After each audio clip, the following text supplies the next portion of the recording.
இது இன்றைய மன்னா, இன்றைய மந்தா, இது இன்றைய மந்தா, இன்றைய மந்தா தன்னா,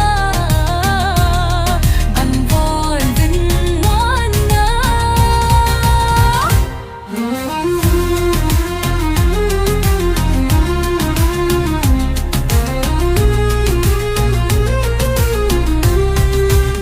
இயேசுவுக்கு பிரியமான அன்பு இறை உறவுகளே, நண்பர்களே, உங்களை சிறப்பாக இந்த புதிய நாளில் சந்திப்பதிலே மிகுந்த மகிழ்ச்சி.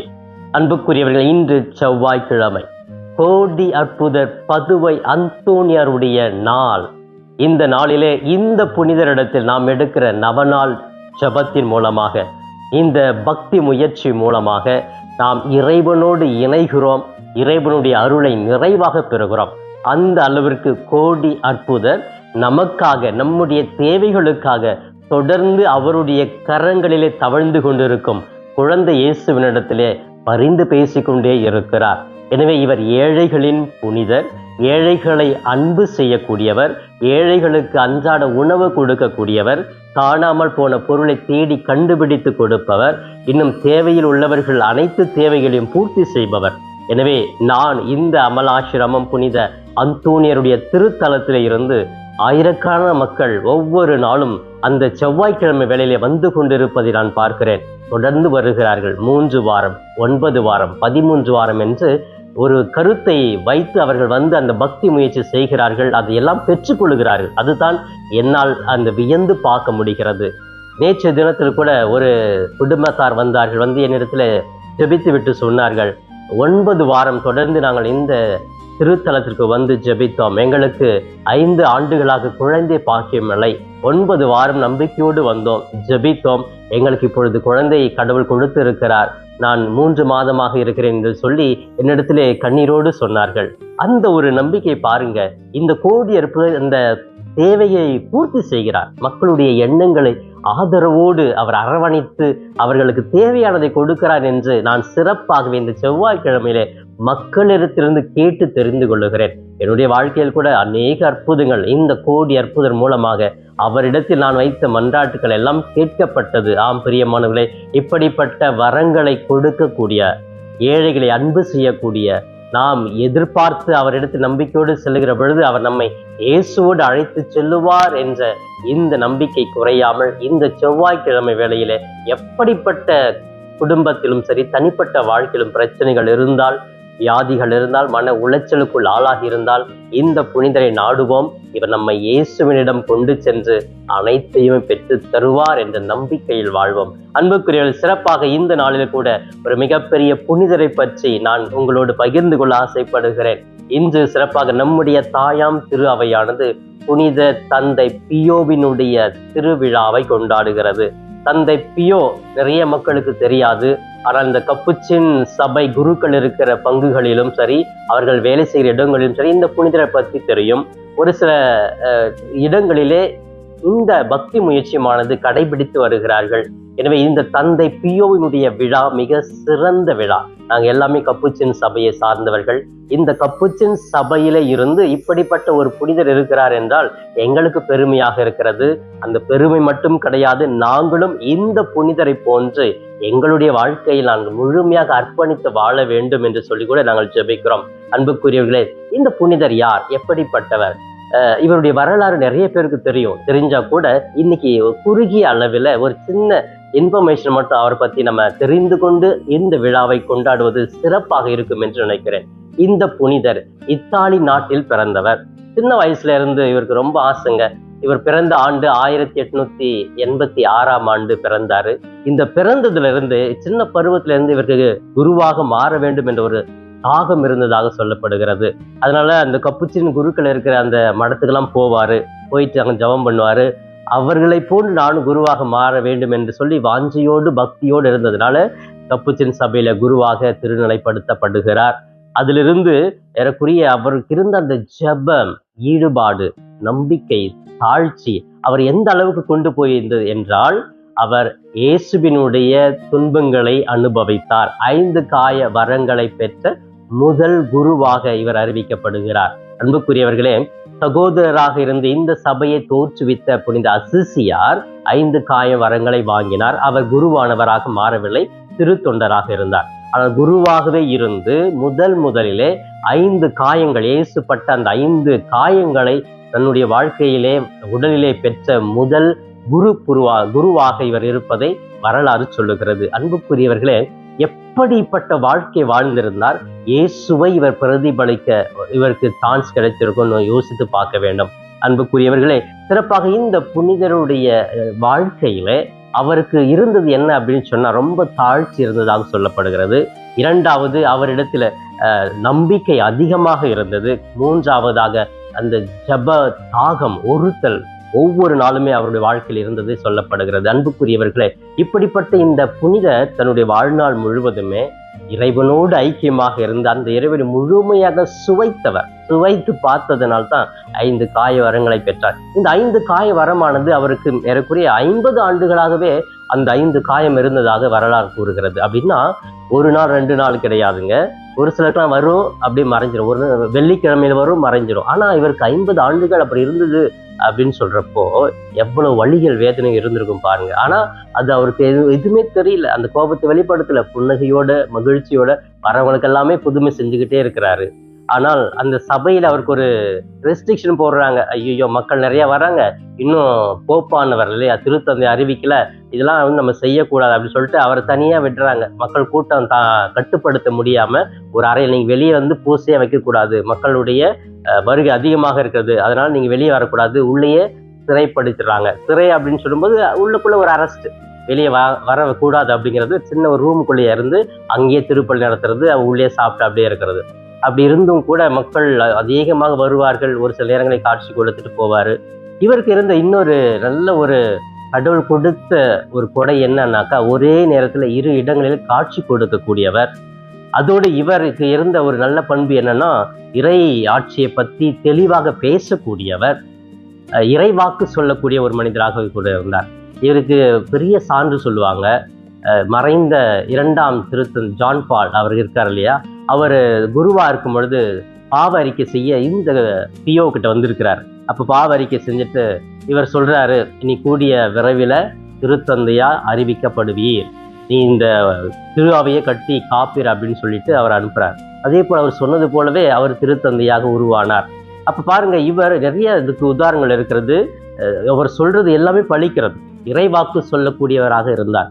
பிற்காலத்து என்ன நடக்கும், இவங்க என்ன செஞ்சிருக்கிறாங்க பாவ அறிக்கையில் சொல்லும் பொழுது, இந்த பாவத்தை நீங்க சொல்லலை அப்படின்னு கூட கரெக்டா சொல்லுவார். அந்த அளவுக்கு கடவுள் பாருங்க இவருக்கு அநேக திறமைகளையும் அநேக அற்புதம் செய்யக்கூடிய ஒரு வாய்ப்பையும் கொடுத்திருக்கிறார். என்றால் இவர் கடவுள் மீது வைத்திருந்த அந்த ஆழ்ந்த நம்பிக்கை, அவர் வாழ்க்கையில் இருந்த அந்த ஒரு தாழ்ச்சி, அவர் இறைவனுக்காக மக்களுக்காக தன்னை முழுமையாக ஒப்பு கொடுத்த அந்த ஒரு காரணம்.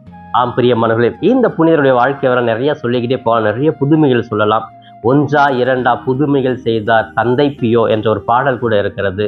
இவர் நற்கருணைக்காக 2 ஆண்டு முன்பாக இருந்து ஜபித்த அந்த ஜபங்கள், என்னோடு தங்கும் ஆண்டவரே, எளிதாக நான் உன்னை மறந்து விடுகிறேன் என்று சொல்லி ஒரு அற்புதமான ஒரு பிரேயர், அந்த ஜபம் இருக்கிறது. அது நம்ம ஒவ்வொரு நாளும் நற்கருணை வாங்கிட்டு ஜபிக்கிறப்போ அருமையா அந்த ஆண்டவர், நற்கருணை ஆண்டவர் என்னோடு தான் இருக்கணும் அப்படிங்கிற ஒரு ஜபத்தை அந்த பியோ அவர்கள் எழுதியிருக்கிறார்கள். இப்படி பல்வேறு ஜப உதவிகளை இந்த புனிதர் இன்றும் செய்து கொண்டிருக்கிறார். இந்த பியோ என்ற இந்த திருவிழா, இந்த புனிதர் நம் ஒவ்வொருவருக்குமே சாட்சியாகவே இருக்கிறார். அவரை போன்று நாமும் பல்வேறு அற்புதங்கள், புதுமைகள் செய்ய முடியும். எப்பொழுது அவரை போன்று இறைவனோடு இணைந்து தாழ்ச்சியோடு வாழ்கிற பொழுது. இந்த நல்ல பண்புகளை நமதாக்கி கொண்டு இவரை போன்று வாழ முயற்சி எடுப்போம். அன்புக்குரிய சிறப்பாக இன்றைய மன்னாக்குள் நாம் கடந்து செல்வோம்.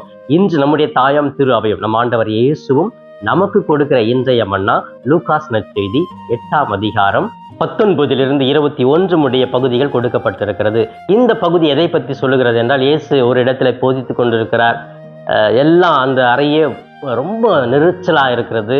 வெளியில அவங்க தாயும் சகோதரிகளும் வந்திருக்கிறாங்க. இது அவங்களால உள்ள வர முடியல. அப்ப ஒரு சிலர் வந்து சொல்றாரு, உம்முடைய தாயும் சகோதரர்களும் உம்மை பார்க்க வேண்டும் என்று சொல்லி வெளியே நிற்கிறார்கள் அப்படின்னு சொன்ன உடனே ஏசு அதை சிலர் பார்த்து சொல்றாரு, யார் என்னுடைய தாய், யார் என்னுடைய சகோதரன், யார் என்னுடைய சகோதரி, என்னுடைய வார்த்தையை யாரெல்லாம் கேட்டு அதன்படி நடக்கிறார்கள் அவர்களே என்னுடைய தாயும் என்னுடைய சகோதரனும் சகோதரியும் என்று சொல்றார். இந்த ஒரு பகுதியை வந்து கான்ட்ராடிக்ஷனா இருக்கும். என்னன்னா இதை வச்சுக்கிட்டு தான் பிரிவினை சகோதரர்கள்லாம் அவங்க நற்செய்தியை போதிக்கிறார்கள், அவர்கள் தவறாக சொல்லவில்லை. அவங்க கிட்ட ஒரு கையில் அல்வா கொடுத்த மாதிரி. அப்ப இயேசுவுக்கு மரியாளுக்கு முக்கியத்துவம் இயேசு கொடுக்கல. தாய் அவங்க ஏன் தாய் இல்லைன்னு அவரே சொல்லிட்டாரு, ஏன் அவருக்கு முக்கியத்துவம் கொடுக்குறீங்க? அவர் கூட பிறந்த சகோதரிலாம் இருக்கிறாங்கன்னு இன்னும் நம்பிக்கை இல்லாதவங்களாம் சொல்றாங்க. இது எல்லாம் எதற்காக அப்படி இந்த இயேசு கூட அப்படி சொல்றாரு அப்படின்னு சொன்னா, நமது நம்பிக்கையை மிகுதியாக்க வேண்டும். நம்முடைய உறவு எங்கே இருக்க வேண்டும் என்றால் இறை வார்த்தையை கேட்டு தியானித்து அதன்படி நடக்கணும். அந்த ஒரு செய்தியை கொள்வதாகத்தான் இந்த பகுதி இருக்கிறது. இந்த பகுதி நான் படித்து தியானித்ததில் எனக்கு கிடைத்த இந்த பகுதியினுடைய மைய கருத்து, உறவுகள் கடவுளை சார்ந்ததாகத்தான் இருக்க வேண்டும். கடவுளுடைய வார்த்தையை கேட்கிறவர்களே நல்ல உறவில் நிலைத்திருப்பார்கள் என்ற ஒரு கருத்தை முன்வைக்கிறது. பிரியமானவர்களே, நம்முடைய குடும்ப உறவில அந்த இறை வார்த்தையை கேட்டு வாசித்து தியானித்து வாழ்வது இல்லை அப்படின்னு சொன்னா அந்த குடும்பத்துல கடவுளுடைய பிரசனம் இருக்காது. எந்த குடும்பத்துல எந்த தாய் தந்தை சகோதரன் சகோதரி கடவுளுடைய வார்த்தையை கேட்டு அதன்படி நடக்கிறார்களோ அவர்களுடைய வாழ்க்கையில் தான் கடவுளுடைய ஆசை நிறைவாகவே இருக்கும் என்று சொல்லி இந்த பகுதி சொல்லப்பட்டிருக்கிறது. அப்ப நம்முடைய உறவு எதில் சார்ந்து இருக்கிறது, எங்கே இருக்கிறது? கடவுளுடைய வார்த்தையை கேட்காம கடவுளுக்கு முக்கியத்துவம் கொடுக்காம நமது உலக காரியங்கள் மட்டும் செய்து கொண்டே இருந்தோம் என்றால், உலக காரியம் செய்யணும், பணம் சம்பாதிக்கணும், வேலைக்கு போகணும், இதெல்லாம் இருந்தால் கூட நான் என்னுடைய குடும்பத்தோடு இணைந்து கடவுள் வார்த்தையை தியானிக்கிறேனா, வாசிக்கிறேனா? அப்படி முக்கியத்துவம் கொடுத்தால் இறைவன் நம்மை ஆசீர்வதிப்பார். அவர் சொல்லுவாரு, இவர்களே என்னுடைய தாய் சகோதரன் சகோதரி எல்லாருமே, யாரெல்லாம் இறை வார்த்தையை முழுமையாக கேட்டு அதன்படி நடக்கிறவர்களே இறைவனுடைய பிள்ளையாக குடும்பமாக சித்தரிக்கப்படுகிறது. அன்புக்குரியவருடைய இந்த நற்செய்தியிலிருந்து நான் 3 கருத்துக்களை கூட 2 கருத்துக்களையும் வாழ்வை சார்ந்து நாம் என்ன செய்ய வேண்டும் என்ற கருத்தையும் உங்களோடு பகிர்ந்து கொள்ள கூட ஆசைப்படுகிறேன். முதல் கருத்தாக இயேசு கிறிஸ்து கொண்டு வரும் புதிய குடும்பம். அன்புக்குரியவர்களே, இயேசு தன்னுடைய வாழ்க்கையின் மூலமாக அவர் வாழ்ந்ததன் மூலமிருந்து ஒரு புதிய குடும்பத்தை இந்த உலகத்திற்கு அறிமுகம் செல்கிறார். நான் வந்தது ஒரு சிறிய குடும்பம் மட்டுமல்ல, அன்னை மரியாள் மற்ற என்னுடைய உறவுகள் மட்டும் கிடையாது, இவர்களை தாண்டி எனக்கு ஒரு பெரிய குடும்பம் இருக்கிறது என்றால் அதுதான் இறைவார்த்தை கேட்போரின் குடும்பம். யாரெல்லாம் இறைவார்த்தை கேட்கிறார் அவர்கள் எல்லாம் என்னுடைய குடும்பத்தை சார்ந்தவர்கள். அவர்களே என்னுடைய தாய், அவர்களே என்னுடைய தந்தை, அவர்களே என்னுடைய சகோதரன் சகோதரி, நண்பன், பிள்ளை, எப்படி பேர் வேணா வச்சுக்கலாம், இது என்னுடைய குடும்பம் என்று ஒரு புதிய குடும்பத்தை அறிமுகம் செய்கிறார் இந்த பகுதியிலே இயேசு கிறிஸ்து. பிரியமானவர்களே, நாம் இந்த புதிய குடும்பத்தில் இணைந்து விட்டோமா? இன்னைக்கு அரசியல்வாதிகள் நிறைய சோசியல் மீடியாவில் வாட்ஸ்அப்லாம் பார்த்தீங்கன்னா ஒவ்வொரு அப்ளிகேஷன்ஸ் இருந்தும் இது ஒரு புதிய குடும்பம், இந்த குடும்பத்தில் இணைந்து விடுங்கள், எங்கள் குடும்பத்தில் இணைந்து விட்டீர்களா, நீங்களும் எங்களுடைய குடும்பத்தில் சேர ஆசைப்படுகிறீர்களா என்றெல்லாம் அழைப்பு பல்வேறு சமூக வலைத்தளங்களிலே பார்க்கிறோம். பிரியமானவர்களே, இயேசு அழைக்கிறார், என் குடும்பத்துல என்னுடைய வார்த்தை கேட்டு இணைய நீங்கள் தயாராக இருக்கிறீர்களா என்று கேட்கிறார். 2வது கருத்தாக இந்த நற்செய்தியில் நாம் தியானித்தது, இயேசு கிறிஸ்து அழகாகவே இந்த நற்செய்தி மூலமாக நமக்கு என்ன செய்தியை சொல்லுகிறார் என்றால், நாம் இந்த இறைவனை நம்பி வாழ்வதற்கு கீழ்ப்படிதல் தேவை. கடவுள் வார்த்தை கேட்டு யாரெல்லாம் கீழ்ப்படுகிறார்களோ அவர்கள் என்னுடைய குடும்பத்தை சார்ந்தவர்கள் என்று சொல்லுகிறார். அந்த கீழ்ப்படிதல் அன்னை மரியாளுக்கு இருந்தது, ஒரு சகோதரன் சகோதரி இருந்தது. அவங்க அப்படியே வெயிட் பண்றாங்க, தள்ளு தள்ளு தள்ளு, நான் யார் தெரியுமா, இயேசுடைய அம்மா வந்திருக்கிறேன் நல்லு அப்படின்னு சொல்லிட்டு போல்டா துணிச்சலா அவ்வளோ கெத்தா உள்ள போனாங்களா? இல்லை, அப்படியே கீழ்ப்படுகிறாங்க. ஓகே, அவரு கடவுளுடைய பணி செஞ்சுட்டு இருக்கிறார், நான் அவரு தொந்தரவு பண்ணக்கூடாது சொல்லி அனுப்புறாங்க. இல்லை, நான் வெயிட் பண்றேன், வெளியே வெயிட் பண்றேன், அவர் முடிச்சுட்டு வரும். அந்த ஒரு தாழ்ச்சியும் அந்த கீழ்ப்படிதலும். இல்லை, அவங்க என்னுடைய தாய் சகோதரன் அல்ல, என்னுடைய வார்த்தையை அவங்க கேட்கணும். அப்படிப்பட்டவர்களை அவர்களை பெயரை கெடுக்கல இயேசு. அவர்கள் மூலமாக, இந்த செய்தி மூலமாக ஒரு புதிய கருத்தை இந்த சமுதாயத்துக்கு கொண்டு வந்தவர் தான் இயேசு கிறிஸ்து. ஒழிய அவர்கள் என்னுடைய தாய் இல்லை சகோதர சகோதரி இல்லைன்னு முழுமையா சொல்லலை. அதை விட இது சிறந்த உறவு என்பது என்னுடைய வார்த்தையை, கடவுளுடைய வார்த்தையை கேட்பவர்கள் என்று சொல்லுகிறார். பிரியமானவர்களை, கீழ்ப்படிதல் என்னுடைய வாழ்க்கையில் இருக்கிற பொழுது கடவுளுடைய வார்த்தை கேட்டு அதன்படி வாழ்வேன், அதுதான் கீழ்ப்படிதல். வார்த்தையை அப்படியே வாசிக்கிறோம் கேட்கிறோம் அப்படியே போயிட்டு இருந்தோம்னா கீழ்ப்படிதல் இல்லை.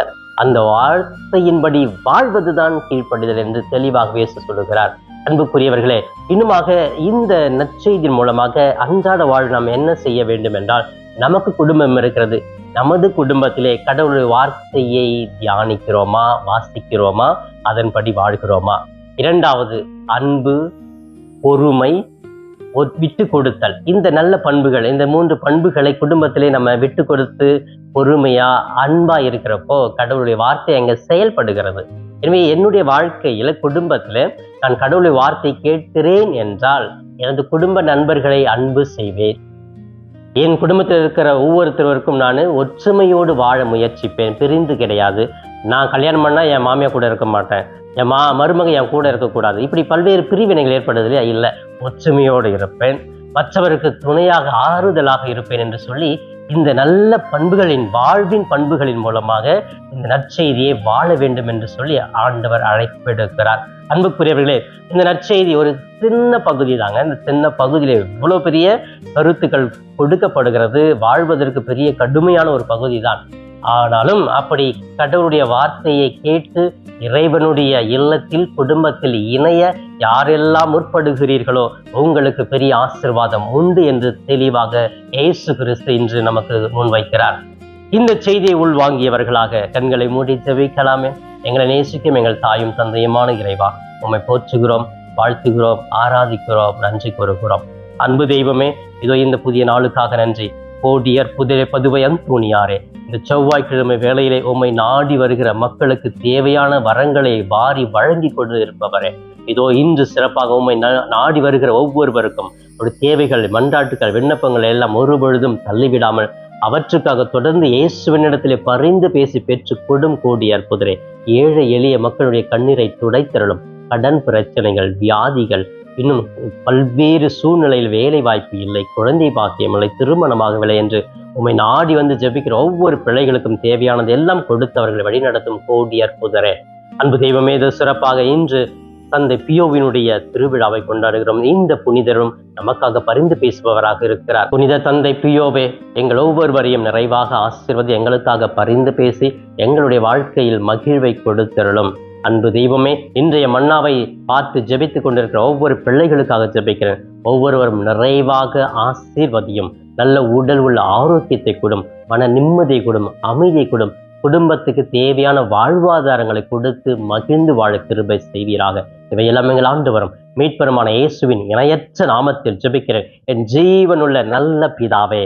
ஆமேன், ஆமேன். பிரியமானவர்களே, இந்த நாள் இனிய நாளாக இறை அருளையும் ஆசிரம் நிறைவாக பெற்று மகிழும் நாளாக இருக்க வாழ்த்துகிறேன். உங்கள் ஒவ்வொருவருக்காக என்னுடைய தனிப்பட்ட ஜெபத்திலும் திருப்பலியிலும் கூட ஜெபிக்கிறேன். இயேசுவுக்கே புகழ், மரியே வாழ்க.